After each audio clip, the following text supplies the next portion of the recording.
the center of the prosecution's case right now are these students that were under the tent. They saw the stabbing and the moments leading up to it. More than 10 of these students and teammates testified in court yesterday and today. Now, many told jurors that they thought it was unusual that Karmelo Anthony, who went to a different school, was under their team's tent. The defense said that Anthony was sheltering from the rain and recognized someone there. Students testified that Austin Metcalf repeatedly asked Anthony to leave. Several recalled Anthony responding, "Touch me and find out." Now, jurors also heard that Metcalf made the first physical contact, but witnesses described it as minor. One called it a soft touch, another described it as a little push. They testified that moments later, Anthony pulled out a 5-inch folding knife from his backpack and stabbed Metcalf in the chest. The defense argues Anthony acted out of self-defense and fear. Now, one of the key witnesses today was a 17-year-old teammate of Metcalf's who was under the tent. He testified that Metcalf tried to avoid a fight, telling Anthony, quote, "Dude, I'm not going to fight you at a track meet." Now, jurors also heard from an 18-year-old witness today. This is important testimony because he knew both Anthony and Metcalf, and he was the student who Anthony was apparently saying hi to. He testified when Austin asked him to leave, quote, "Karmelo said, 'You'll have to move me.' Austin put his hand on his back. I saw Carmelo's hand."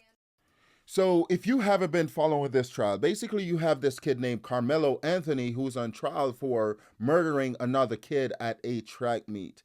And essentially what happened is that Karmelo Anthony showed up at this track meet and went under a tent that was not his in terms of his team, because each respective teams have their own tents. And Karmelo Anthony showed up and went under a tent that was not his. There's been reports that he was hiding from the rain. Other reports are saying that he was there to essentially meet a friend. But regardless of that fact, Karmelo Anthony went under a tent that was not his, and the team players tried to get him to leave. And that is when he got into an altercation with Austin Metcalf, because they essentially tried to get him to leave. And reports is that Austin Metcalf kind of nudged him on the shoulder because Karmelo Anthony was being provocative, cussing at them, essentially they were trying to get him to leave. He's like, make me leave. And they try to essentially make him leave, but not anything too crazy. And Karmelo Anthony, I guess during that whole altercation, he had his hand in his backpack, right, where there was a knife. And the whole time while he was saying, "Make me leave." And then somewhere along that way, he essentially pulled out that knife and stabbed Austin Metcalf in the chest, and he died there shortly after. So that's basically what happened. And after that, a lot of people, they're essentially trying to make this into a race-based issue. They're trying to make it into an issue that it's not. And the defense, they're arguing that it is a self-defense issue because the defense, what they're saying is that Karmelo Anthony is much smaller than the other kids that were trying to get him to leave. But somehow he showed up at a track meet with a knife, which was against the rules. He was never supposed to be there with a knife. He was never supposed to be there under that tent. And here we have a video of someone that was in the courtroom, and this is what the witnesses had to say that were actually there and witnessed everything. Because as I said, people are trying to make this into something that is not. People are saying it is a race issue, that Karmelo Anthony was only trying to defend himself. He was, essentially being bullied by these kids, which is completely false. And here we have this lady that was in the courtroom with firsthand experience of exactly what was happening, or the witnesses, what they had to say. Play clip. So this first witness called by the prosecution was a Memorial High School student. His coach was Coach Starr, and he rode the bus that day. Prosecutor Bill Werski, which, by the way, Bill Werski, man, he asked the witness if he was aware that weapons are not allowed at school events, and the witness said he was absolutely aware. He said he rode the bus. It was not raining when they got there. He said that he was under the tent.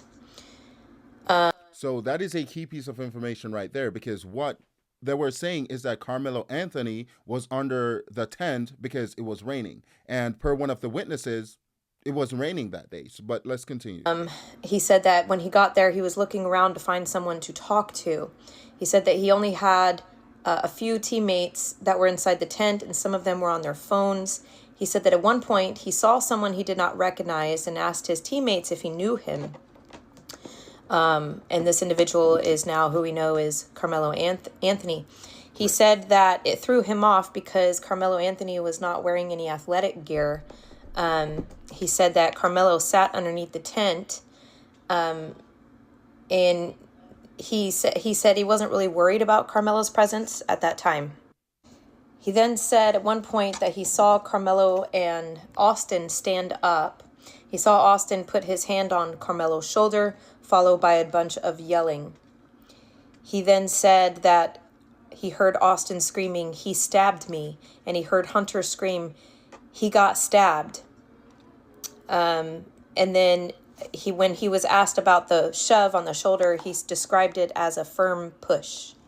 He said that he... So yeah, as you can see, basically that's what it's consistent with what most of the witnesses been saying this whole time, is that Austin Metcalf essentially tried to, confront this guy as to why he's under the tent, and Carmelo Anthony started being provocative and stuff like that, and he tried to essentially, have him leave.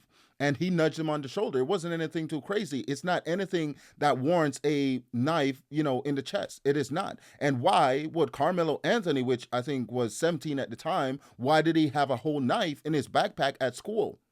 That is a question. Or at a track meet. Why are you showing up to a track meet with a whole knife? Why did you go under someone else's tent that did not belong to you or your team? And after they nudged him on the shoulder, he took that knife out and utilized that knife. Which this guy, in my opinion, is just straight up sick. He's a sick individual. And here we have some protesters outside the courtroom, and this is what they had to say. Play this clip. He was not an aggressor. Karmelo was not an aggressor. He was minding his damn business when the boys came up to him. Read the crowd. Read the creed. Karmelo Anthony will walk free. So this right here is just straight up ignorance, because she's claiming that Carmelo Anthony was not an aggressor, that he was minding his own business when those kids walked up to him. Remember, the facts of the case. Let's stick to the facts. This guy, Carmelo Anthony, went under a tent that was not his, right? They asked him to leave kindly. He refused. He's the one that showed up with a knife. How is he not an aggressor? He started cussing at them, "Make me leave." How is this guy not an aggressor? How can these people sit there and just disregard the facts like that? How can they, right? And here we have another video of some folks protesting, being aggressive as well, because I think this is going to get out of hand. I think when the verdict comes back as to this guy being guilty, Carmelo Anthony, I think people are going to take to the streets, kind of like what we saw with George Floyd. But let's watch this video, and then we'll look at a few more videos. Play clip. This motherfucking stuff. I'm not gonna touch you. What is it? But I might touch that beautiful soul. It's making my motherfucking wake up. Together, but you came straight at us, yelling and that's what I said. I came busting my motherfucking opinion.